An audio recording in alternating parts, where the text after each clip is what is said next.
Hey guys, wanted to do this a bit ahead of time. The video I just recorded, Jughead the Hunger versus Vampironica, there are no scans out for this yet. So I'm just going to be taking snapshots of my comic issues. They're probably still decent quality, but not as great as a full-on scan.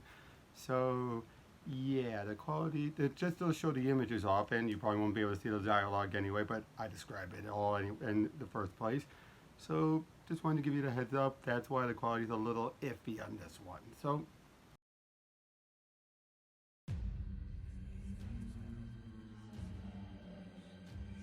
hey guys, StarCraft here, and I'm sorry for the long hiatus, but as I said on Twitter, but those of you who don't watch on Twitter, I'll explain. I kind of reached burnout. It it happens, of course, but in my case, it was a lot because of doing all the editing. A lot of times, I gotta get in the mood for the video, and a lot of other times, I will be able to get things out. Like when I do a short review, I can edit that because that's very quick usually. But when it comes to doing my story spotlights, those were starting to get longer and longer. And part of the reason why I created those spotlights was so I could just get it out, show it off the pages, all that stuff. But then I got encouraged to do more of the audio, and not audio, do more editing again, and decided people liked it, so why not? But then, sorry, I'm just trying to get the lighting. But then again, I reached breaks, they kept getting longer and longer. So I burnt out, but I'm back again. I'm feeling the energy to do it again. And I am going to do a review though that's still going to have screenshots over there. But so yeah, let's get started with going back to something that I did a story spotlight on. And that's and Jughead the Hunger versus Vampironica, number 2. This is going to be a user review, obviously, but I did say I'd continue it. So let's get going. As we open up with a recap, obviously, but then we open up with a bit of deja vu as we're seeing Vampire Veronica holding a knife, saying, "You know, after all I've been through lately, I'm going to enjoy this." But unlike it being a cake, and this is in present, it was doing as a celebration. We're seeing her and a bunch of vampires having the hunger or werewolf Jughead all chained up, and well, she stabs him and cuts him open, and are making some bits of dialogue about how it's going straight to her side as they speak, and then everyone just starts digging in as it's a nightmare Jughead way has us. He wakes up all chained up like we've been seeing in his book. As we're seeing Betty and Archie are watching him, and obviously they've been keeping an eye on him together. And when he explains to everything going on how he saw a different Veronica, one where she's a vampire, Betty immediately says that's a whole lot of crap. One, they already know Veronica is a werewolf and a horrible one at that, but also there are no vampires.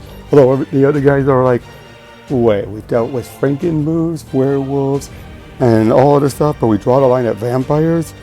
But then Betty says that there's surveillance cameras set up at Popsis. There's been a break-in.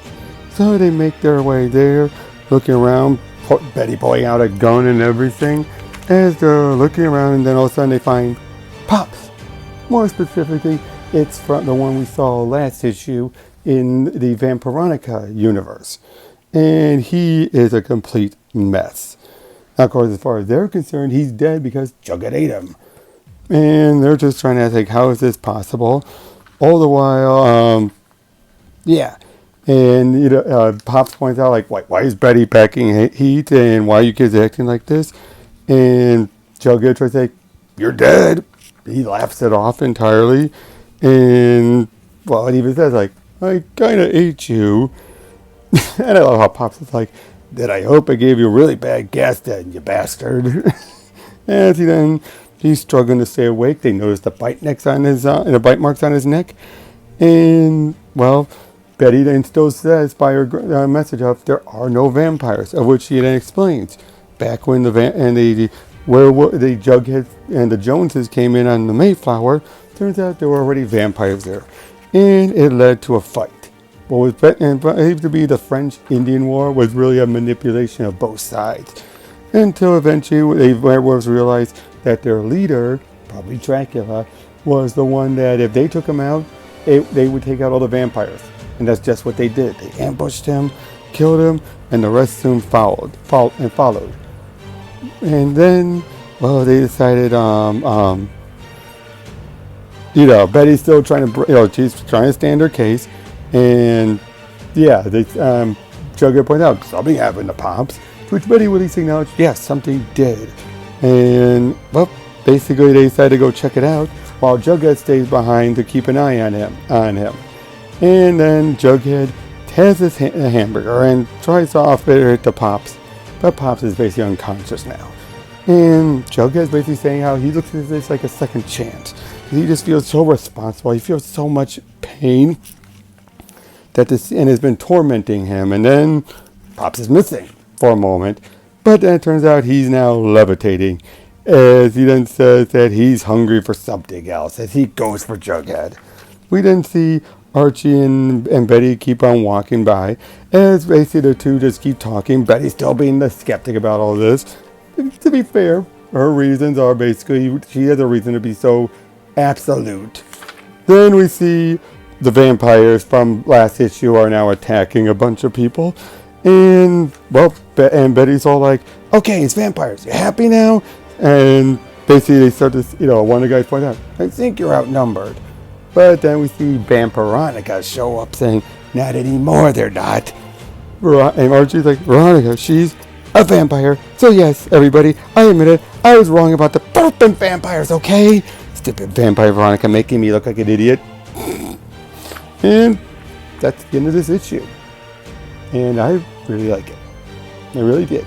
It's good continuation. It's like the last issue, picked up where Vampironica left off and kind of was able to get the story moving on that, since it felt like it concluded, but revealed things weren't what they seemed.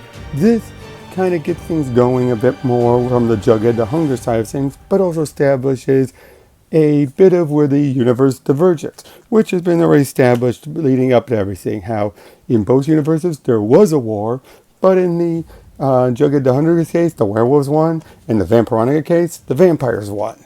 So, again, it's just a nice setup for that. Betty being a constant skeptic was kind of funny, especially at the very end. And, well, now we can finally move into things going, as the next issue can't get here soon enough. And the fact it took 2 issues to get away, but we still have 4 more issues left of everything else. I'm interested in that. And one other thing, the dreams at the beginning, I'm curious on what that means, because, again, it ties back to the first issue, so clearly I think there's a bit of foreshadowing, I believe. So, yeah, go out and get it, check it out for yourself, get caught up on the other stuff, and enjoy yourself. See ya!